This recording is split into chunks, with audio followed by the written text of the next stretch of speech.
We began in New York City, where Zohran Mamdani, the 34-year-old Democratic candidate, has become New York City's first Indian origin and Muslim mayor. In the wake of his victory, the mayor-elect turned his attention to critic and adversary, President Donald Trump. The Democratic socialist, who once described himself as Trump's worst nightmare, reminded the president that the city that gave rise to him could also defeat him. Anyone can show a nation betrayed by Donald Trump how to defeat him. It is the city that gave rise to him.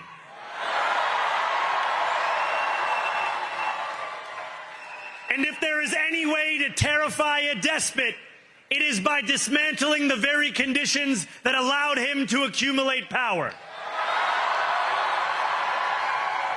This is not only how we stop Trump, it's how we stop the next one. Mamdani also used the podium to send a four-word message to the president. Listen in. Donald Trump, since I know you're watching, I have 4 words for you. Turn the volume up.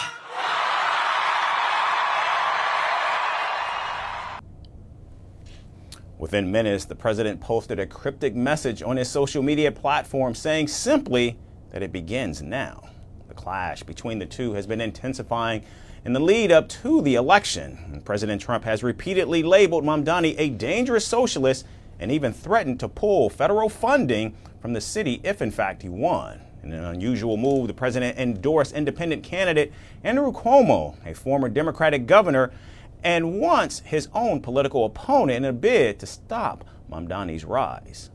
We have a problem. We have a communist who's 33 years old, doesn't know a damn thing. Practically, he's never worked a day in his life. And he sort of caught on, right? And I'm not going to send a lot of money to New York. I don't have to. You know, the money comes all through the White House. In his speech, Mamdani underscored his identity and political stance, saying he was proud to be young, Muslim, and a Democratic socialist, and that he had no intention of apologizing for any of it. I am young, despite my best efforts to grow older. I am Muslim. I am a Democratic socialist.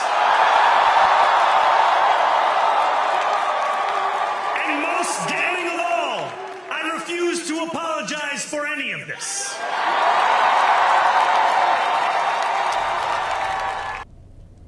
Now, behind the scenes, however, stood fierce resistance from New York's wealthiest power brokers, from real estate developers to hedge fund executives, billionaires who poured millions of dollars into efforts to block Mamdani's rise. Among them were some of the biggest names in business, including former New York Mayor Michael Bloomberg, who donated more than $13 million in total to pro-Cuomo committees. Airbnb founder Joe Gebbia, a Trump ally, contributed $2 million. Members of the Lauder family, heirs to the Estee Lauder empire, added over $2.5 million. And media magnate Barry Diller and hedge fund billionaire Bill Ackman also opened their wallets, collectively adding millions more to what became one of the most expensive local election efforts in the city's history. For months, money flowed through groups like Fix the City and Defend NYC, both aimed squarely at stopping Mamdani.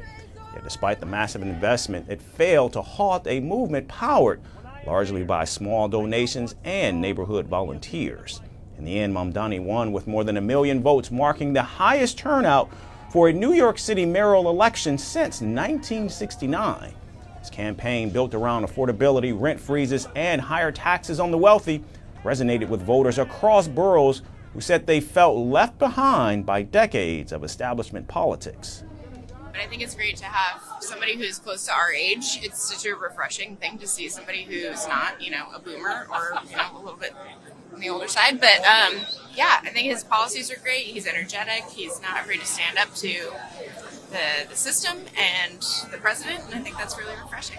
And now that the results are in, questions abound, like can Mamdani's bold promises survive the realities of governance? And how will his openly confrontational stance toward the White House shape New York's relationship with Washington in the months ahead? The results no doubt mark a turning point for New York politics on where money, identity, and ideology collided in full view.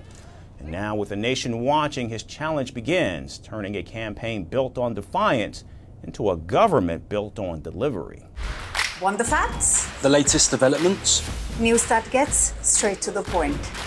Well, we've got all three just for you. This is Firstpost Live, a brand new show, your window into what really matters. Don't miss it.